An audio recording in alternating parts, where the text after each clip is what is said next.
بسم الله الرحمن الرحيم. اللهم صل على محمد وعلى آل محمد كما صليت على إبراهيم وعلى آل إبراهيم إنك حميد مجيد. اللهم بارك على محمد وعلى آل محمد كما باركت على إبراهيم وعلى آل إبراهيم إنك حميد مجيد. يا رب صل وسلم دائما أبدا على حبيبك خير الخلق كلهم. مولاي صل وسلم دائما ابدا على حبیبک خیر الخلق کلہم.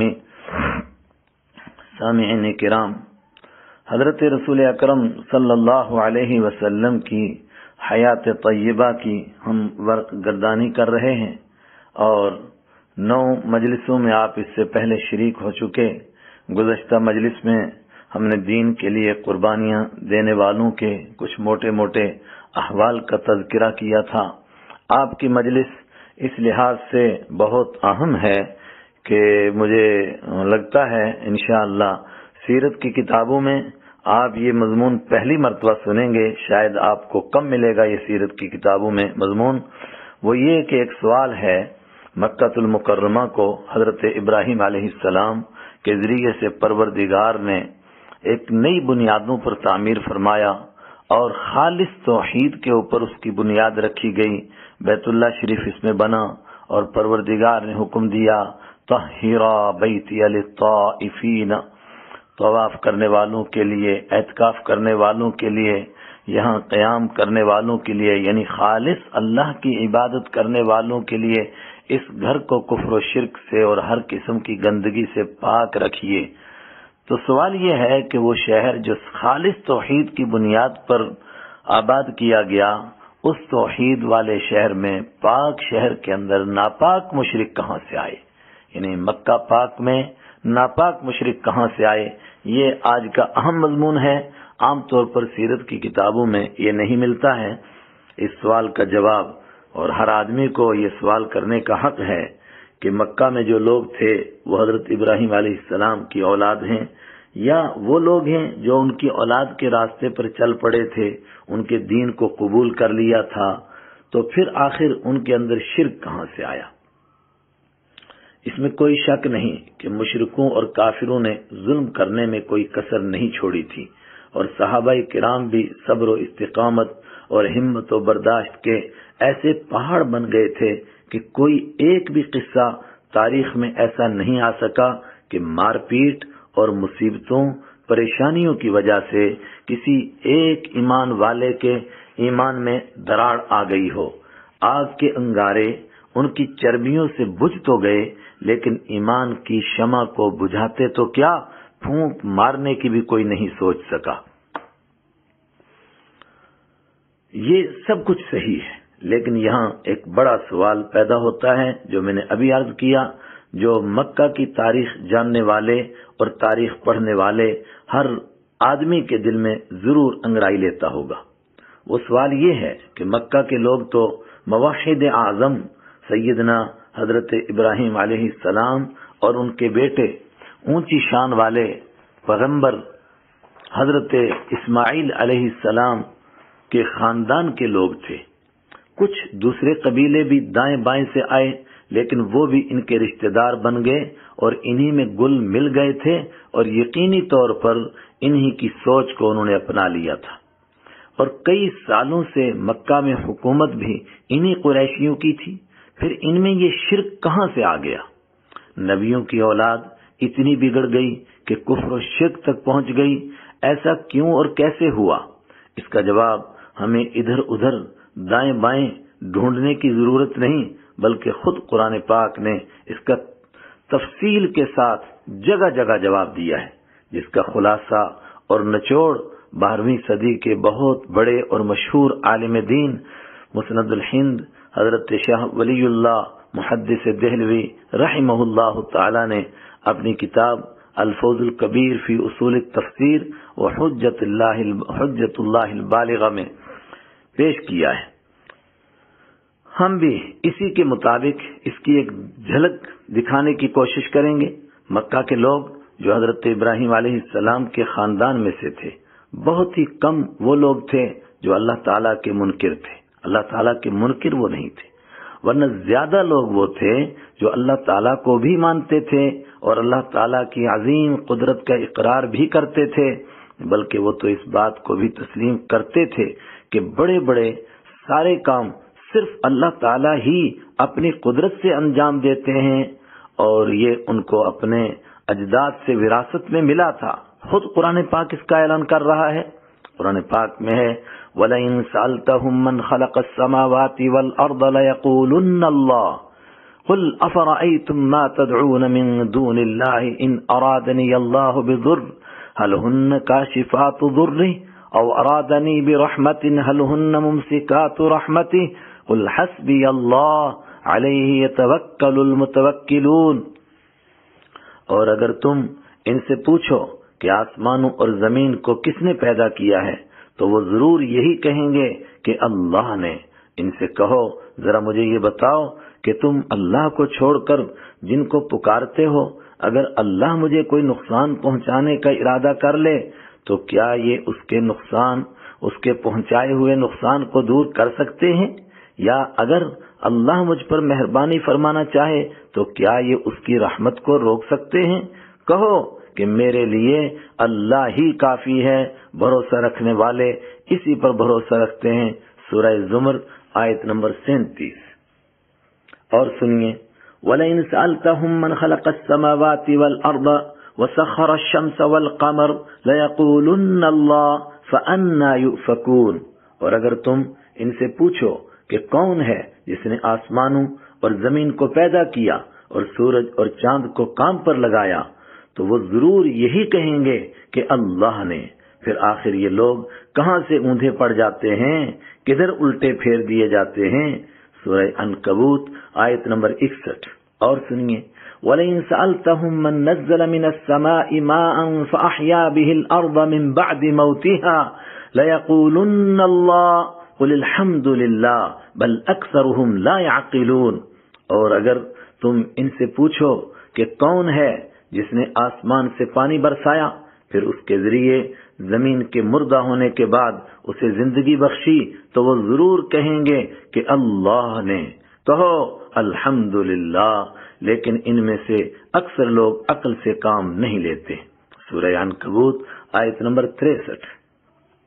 بلکہ سورہ یونس میں اس سے بھی آگے کی بات تسلیم کرنے کو خود قرآن پاک بیان کر رہا ہے، یعنی قرآن پاک کہہ رہا ہے کہ اس سے بھی آگے کی بات مکہ کے مشرک تسلیم کرتے تھے۔ غور کیجئے، قرآن پاک کہتا ہے قُلْ مَنْ يَرْزُقُكُم مِّنَ السَّمَاءِ وَالْأَرْضِ أَمَّن يَمْلِكُ السَّمْعَ وَالْأَبْصَارَ وَمَنْ يُخْرِجُ الْحَيَّ مِنَ الْمَيِّتِ وَيُخْرِجُ الْمَيِّتَ مِنَ الْحَيِّ وَمَنْ يُدَبِّرُ الْأَمْرَ فَسَيَقُولُونَ اللَّهُ فَقُلْ أَفَلَا تَتَّقُونَ۔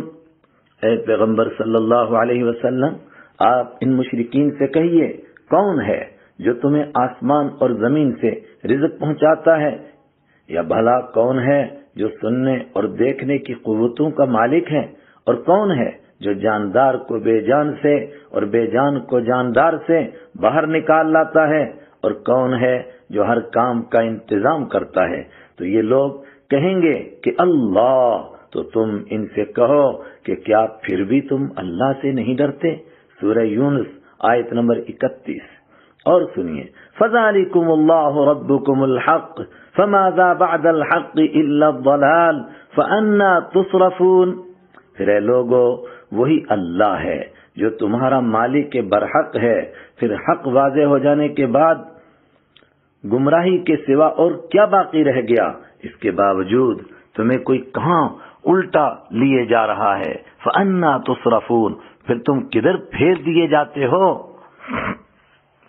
بلکہ آپ حیران ہو جائیں گے کہ وہ یہ بھی عقیدہ رکھتے تھے کہ ہمارے خدا، جن کو انہوں نے خدا سمجھا ہوا تھا، بس چھوٹے چھوٹے کام سفارش کر کے کروا سکتے ہیں، بڑے بڑے کاموں اور بڑی بڑی مصیبتوں میں اللہ تعالی کی ذات کے علاوہ کوئی دوسرا بالکل کام نہیں آ سکتا۔ قرآن کریم نے یہ مضمون کئی جگہوں پر بیان کیا ہے کہ ان کے عجیب قسم کے عقیدے ہیں۔ مثلا اگر ان کی کشتی سمندر میں ہوتی ہے اور سمندر میں طوفان آ جاتا ہے تو اس وقت کشتیاں چلانے والا ملاح بھی اعلان کرتا ہے اب تمہیں ان مصیبتوں سے سوائے اللہ تعالی کے کوئی دوسرا نہیں بچا سکتا۔ پھر سارے شرک کو چھوڑ کر ہر ایک سے الگ ہو کر ایک اکیلے اللہ کے آگے جھولی پھیلا کر دعا کرتے اور وعدہ بھی کرتے کہ آج اگر ہم بچ گئے اور کنارے لگ گئے تو ضرور ہم اپنے مالک کے شکر گزار بندے بن جائیں گے۔ لیکن جس وقت کشتی کنارے لگتی تو پھر اسی شرک کے دلدل میں پھنس جاتے۔ 2-3 آیتیں اس مضمون کی بھی آپ سنیے۔ قل من ينجيكم من ظلمات البر والبحر تدعونه تضرعا وخفية لئن أنجانا من هذه لنكونن من الشاكرين۔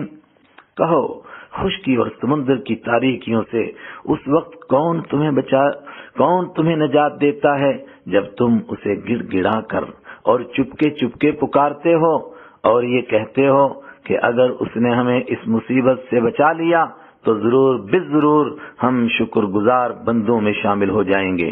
سورہ انعام آیت 63۔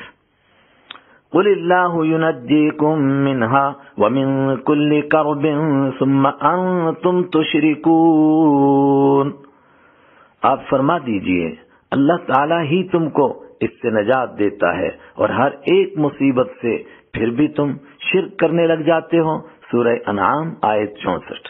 اور سنیے هو الذي يسيركم في البر والبحر حتى إذا كنتم في الفلك وجرين بهم بريح طيبة وفرحوا بها جاءتها ريح عاصف وجاءهم الموج من كل مكان وظنوا أنهم أحيط بهم دعوا الله مخلصين له الدين لئن أنجيتنا من هذه لنكونن من الشاكرين۔ اور وہ اللہ ہی تو ہے جو تمہیں خشکی اور سمندر میں سفر کراتا ہے یہاں تک کہ جب تم کشتیوں میں سوار ہوتے ہو اور یہ کشتیاں لوگوں کو لے کر خوشگوار ہوا کے ساتھ پانی پر چلتی ہیں اور لوگ اس بات میں مگن ہوتے ہیں کہ اچانک ان کے پاس ایک آندھی آتی ہے اور ہر طرف سے ان پر موجیں اٹھتی ہیں اور وہ سمجھتے ہیں کہ وہ ہر طرف سے گھر گئے، تو اس وقت میں وہ خلوص کے ساتھ صرف اللہ پر اعتقاد کر کے عبادت کو اس کے لیے خالص کر کے اسی کو پکارتے ہیں اور کہتے ہیں یا اللہ اگر تو نے ہمیں اس مصیبت سے نجات دے دی تو ہم ضرور شکر گزار لوگوں میں شامل ہو جائیں گے۔ سورہ یونس آیت 22۔ یہ ان کے خیالات قرآن پاک بیان کر رہا ہے۔ اور سنیں فلما انجاهم اذا هم يبغون في الارض بغير الحق يا ايها الناس انما بغيكم على انفسكم متاع الحياة الدنيا ثم الينا مرجعكم فننبئكم بما كنتم تعملون۔ لیکن جب اللہ انہیں نجات دے دیتا ہے تو زیادہ دیر نہیں گزرتی کہ وہ زمین میں ناحق سرکشی کرنے لگتے ہیں۔ ارے لوگو تمہاری یہ سرکشی خود تمہارے خلاف پڑ رہی ہے، اب تو دنیاوی زندگی کے مزے اڑا لو، آخر کو ہمارے پاس ہی تمہیں لوٹ کے آنا ہے، اس وقت ہم تمہیں بتا دیں گے کہ تم کیا کچھ کرتے رہے ہو۔ سورہ یونس آیت 23۔ خیر اس قسم کی سوچ پر تو حدیث پاک میں ابو جہل کے بیٹے حضرت اکرمہ جو بعد میں صحابی بنے رضی اللہ عنہ کا بہت مشہور واقعہ بھی ہے جو ان کے ایمان کا ذریعہ بھی بنا تھا۔ وہ فرماتے ہیں سن 8 ہجری میں مکہ مکرمہ فتح ہوا۔ اس وقت کچھ لوگ گھروں میں چھپ گئے اور کچھ نے ہتھیار ڈال کر صلح کر لی، لیکن مجھے اپنی پچھلی زندگی کے کام یاد تھے، اس لیے میں نے عرب سے بھاگ جانے کا فیصلہ کر لیا۔ سمندر کے کنارے بندرگاہ پر پہنچا، یمن جانے والا جہاز تیار کھڑا تھا، میں بھی اس پر سوار ہو گیا، لیکن بیچ میں پہنچ کر جہاز طوفان کی لہروں کے گھیرے میں آ گیا۔ جہاز کے ملاح نے وہی پرانا مشہور اعلان کیا کہ اب یہاں اپنے سارے معبودوں کو چھوڑ کر ایک اللہ کے سامنے دعا کرو، اللہ کے سوا ہمیں کوئی نہیں بچا سکتا۔ یہ بات میرے دل پر بجلی بن کے گری کہ اگر ہمارے معبود باطل معبود جن کو ہم معبود سمجھتے ہیں، خدا سمجھتے ہیں، یہاں کام نہیں آتے تو پھر اور کہاں کام آئیں گے؟ میں نے فیصلہ کر لیا کہ اگر آج بچ گیا تو ضرور اسلام قبول کروں گا، کیونکہ یہی تو وہ چیز ہے جس کی طرف ہمیں محمد صلی اللہ علیہ وسلم بلا رہے ہیں۔ خدا کا کرنا ایسا ہی ہوا کہ ملاح نے جہاز کو واپس بندرگاہ لے جانے کا فیصلہ کر لیا، جو پروردگار کے کرم سے واپس سمندر کے کنارے بندرگاہ پر پہنچ گیا، جہاں میری بیوی میرے لیے پہلے سے ہی انتظار میں کھڑی تھی۔ وہ حضرت نبی اکرم صلی اللہ علیہ وسلم کی طرف سے امن کا پروانہ لے کر میرے لیے آئی تھی۔ میں اس کے ساتھ واپس مکہ آ گیا تو اللہ تعالیٰ نے اپنے کرم سے مجھے ایمان نصیب فرما دیا۔ یہی قصہ ان کے ایمان کا ذریعہ بن گیا۔ یہ واقعہ حدیث پاک کی مشہور کتاب صحاح ستہ میں سے ابو داؤد شریف میں موجود ہے۔ خلاصہ بحث یہ کہ ابراہیمی ملت اور مذہب کا اصل توحید والا یہ عقیدہ کسی نہ کسی رنگ میں اب بھی ان کے پاس موجود تھا، اور وہ بالکل خدا کے وجود کے قائل تھے، بلکہ گزشتہ بحث سے بات واضح ہوئی کہ پروردگار کو وہ ہر چیز کا مدبر بھی مانتے تھے، خالق بھی مانتے تھے، رازق بھی مانتے تھے، لیکن اس کے ساتھ ساتھ میں دوسروں کو بھی شریک کرتے تھے۔ یہی اصل سوال اپنی جگہ باقی ہے کہ پھر کفر و شرک کا خیال کیسے اور کہاں سے ان کو آ گیا؟ اس کے جواب میں شاہ ولی اللہ رحمہ اللہ تعالی حدیث اور تاریخ کے حوالے سے بیان کرتے ہیں کہ نبی کریم صلی اللہ علیہ وسلم کے دنیا میں تشریف لانے سے کوئی 300 سال پہلے مکہ مکرمہ میں عمر بن لحی نام کا ایک لعنتی اور بدبخت انسان پیدا ہو گیا تھا۔ وہ دنیا میں چلتا پھرتا رہتا تھا۔ اس نے کسی ملک میں بتوں کی پوجا ہوتی دیکھ لی جو اس کو بہت اچھی لگی، بڑی بھائی۔ اس نے وہاں سے کچھ بت اور مورتیاں ساتھ لے لی، پھر وہ مورتیاں مکہ کے لوگوں کو دکھائیں اور یہ کہہ کر شرک کی دعوت دی کہ اللہ تبارک و تعالی بہت بلند شان والے ہیں، ہم بغیر کسی واسطے کے ان کی بارگاہ میں کیسے پہنچ سکیں گے؟ یہ اللہ تعالیٰ کے پیارے بندوں کی مورتیاں ہیں، ہم ان کی پوجا کریں گے، یعنی ان مورتیوں کو سامنے رکھ کر اصل مورتی والوں کی پوجا کریں گے، وہ اللہ تعالیٰ سے سفارش کر کے ہمارے کام بنا دیں گے۔ اس طرح مکہ مکرمہ میں شرک کا یہ سلسلہ شروع ہو گیا۔ پھر ہر ایک نے اپنی جان پہچان والے بزرگوں کی اور دوسری ہستیوں کی مورتیاں بنا لی، اور سفارش اور تقرب کے اس عقیدے پر پوجا شروع ہو گئی۔ بخاری شریف بخاری شریف حدیث نمبر 4859 میں لات نامی ایک مشہور بت کے بارے میں یہ تفصیل آتی ہے کہ یہ کوئی نیک آدمی تھے جو حاجیوں اور عمرہ کرنے والوں کو پانی میں ستو ڈال کر کھلایا کرتے تھے۔ اس طرح ستو گھولنے والے کو عربی میں لات کہا جاتا ہے۔ فَإِنَّهُ يَلُتُّ السَّوِيقِ یہ الفاظ آتے ہیں۔ ان کے مرنے کے بعد ان کی بھی مورتی بنائی گئی، اور جب ایک بار یہ سلسلہ شروع ہو گیا تو پھر یہ مورتیاں بڑھتی بڑھتی اتنی ہو گئیں کہ خاص خانہ کعبہ جو صرف اللہ کی توحید کے لیے گھر بنایا گیا، اس کے آس پاس اور اس کے اندر 360 مورتیاں ہو گئی تھیں۔ بلکہ حدیث پاک سے معلوم ہوتا ہے کہ کچھ مورتیاں خانہ کعبہ کے ارد گرد ایسی بھی رکھی ہوئی تھیں کہ وہ طواف کرتے ہوئے ان کی بھی پوجا کیا کرتے تھے۔ ایک طرف بیت اللہ کا چکر کاٹتے تھے، اللہ کی عبادت کرتے تھے، ساتھ میں ان کی بھی پوجا کر لیتے تھے۔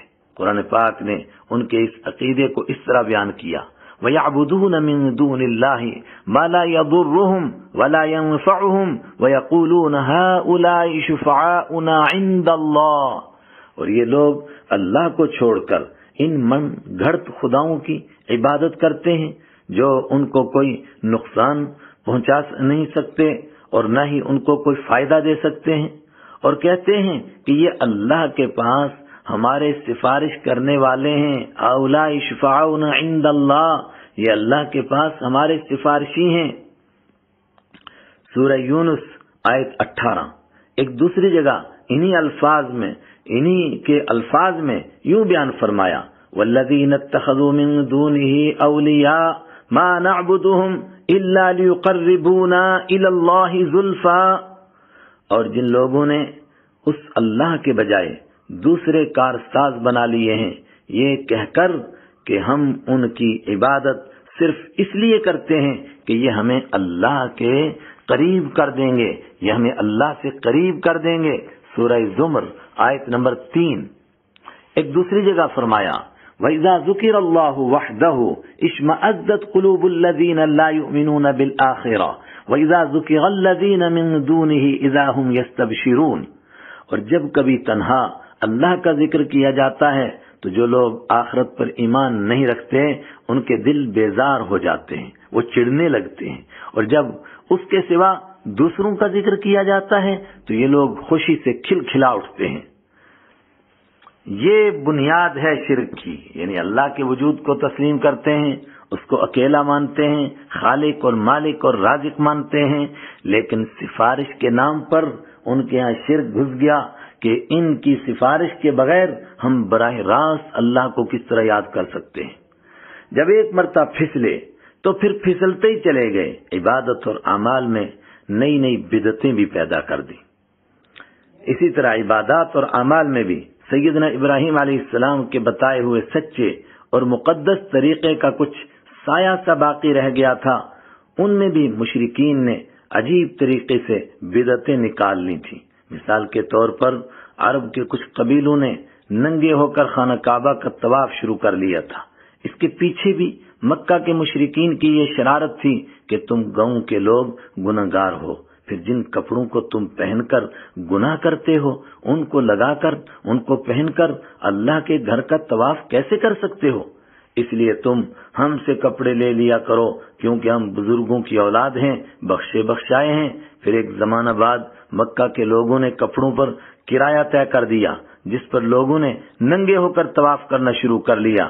قرآن کریم نے اس کے بارے میں فرمایا قل من حرم زینۃ اللہ التی اخرج لعباده والطیبات من الرزق قل هي للذین آمنوا فی الحیاۃ الدنیا خالصۃ یوم القیامہ کذالک نفصل الآیات لقوم یعلمون۔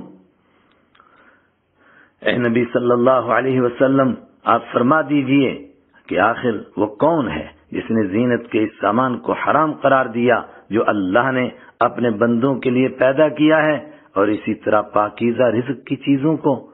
کہو کہ جو ایمان رکھتے ہیں ان کو یہ نعمتیں جو دنیاوی زندگی میں ملی ہوئی ہیں قیامت کے دن خالص انہی کے لیے ہوں گی۔ اسی طرح ہم تمام آیتیں ان تمام لوگوں کے لیے تفصیل سے بیان کرتے ہیں جو علم سے کام لیں، جو جاننا چاہیں، لقوم یعلمون۔ اسی طرح مکہ کے لوگ حج اور عمرہ میں بھی عجیب قسم کی بدعتیں کرتے تھے۔ حج کرتے تھے، عمرہ کرتے تھے، لیکن حج والے دن باقی سب لوگ عرفات جا کر توبہ کرتے تھے، لیکن یہ عرفات جانے کے بجائے مزدلفہ میں ہی کچھ دیر بیٹھ کر واپس آ جاتے تھے اور کہتے تھے ہم کو توبہ کرنے کی کیا ضرورت ہے، ہم تو ہیں ہی بخشے بخشائے۔ قرآن پاک نے اس بے وقوفانہ خیال کو سدھارتے ہوئے یوں فرمایا ثم افیضوا من حیث افاض الناس واستغفروا اللہ ان اللہ غفور الرحیم۔ تم اسی جگہ سے ہو کر آؤ جہاں سے لوگ ہو کر آتے ہیں اور اللہ سے مغفرت مانگو، بے شک اللہ بہت بخشنے والا ہے، بڑا مہربان ہے۔ سورہ بقرہ آیت 199۔ اور منی میں 3 دن اللہ تعالیٰ کا ذکر چھوڑ کر صرف باپ دادا کی صفات اور ان کی بڑائی بیان کیا کرتے تھے، اور ان کی بڑائی بیان کرنے اور مشاعرہ کرنے کو ہی عبادت سمجھتے تھے۔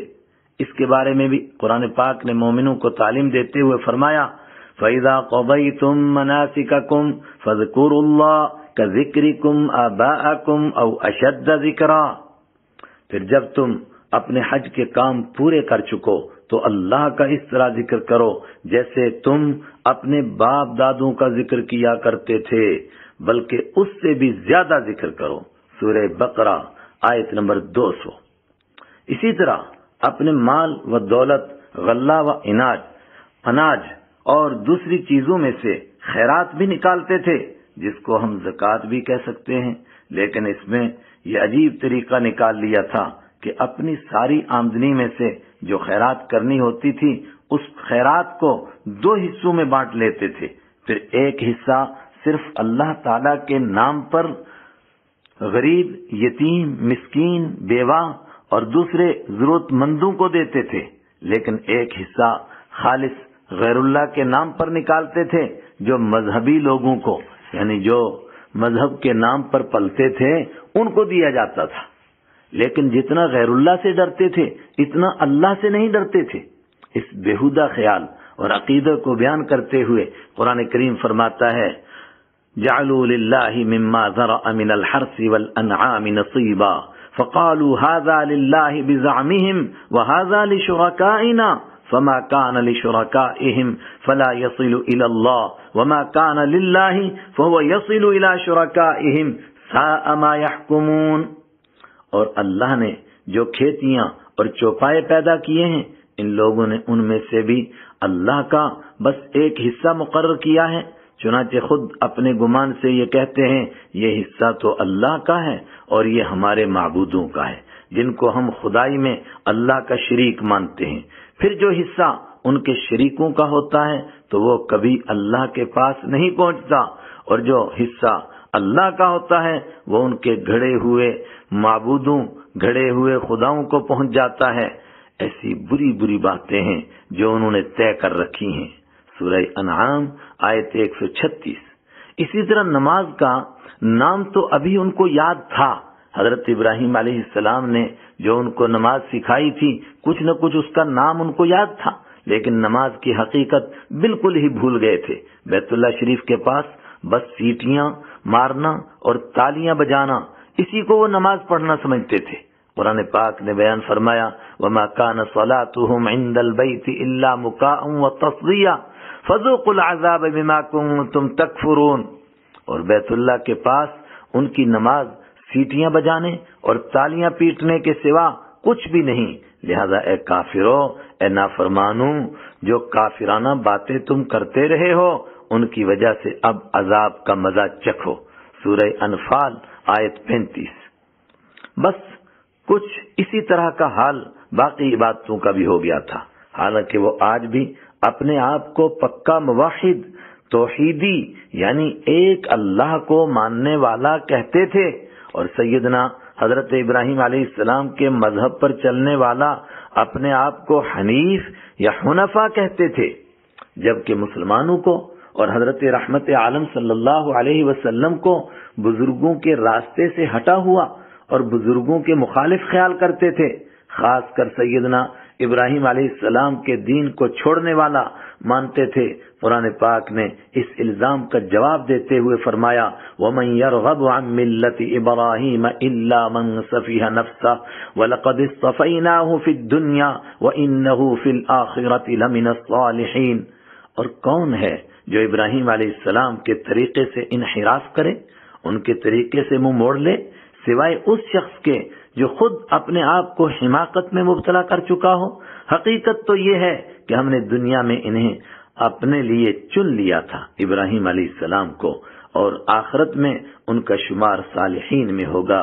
سورہ بقرہ آیت 130. پھر حضرت ابراہیم علیہ السلام کا اصلی دین بیان کرتے ہوئے قرآن کریم میں فرمایا گیا اذ قال له ربه اسلم قال اسلمت لرب العالمین. جب ان کے پروردگار نے ان سے کہا سر تسلیم خم کرو تو وہ فوراً بولے میں نے رب العالمین کے حکم کے آگے سر جھکا لیا ہے. آج کی اپنی مجلس کا یہیں پر اختتام کرتے ہیں.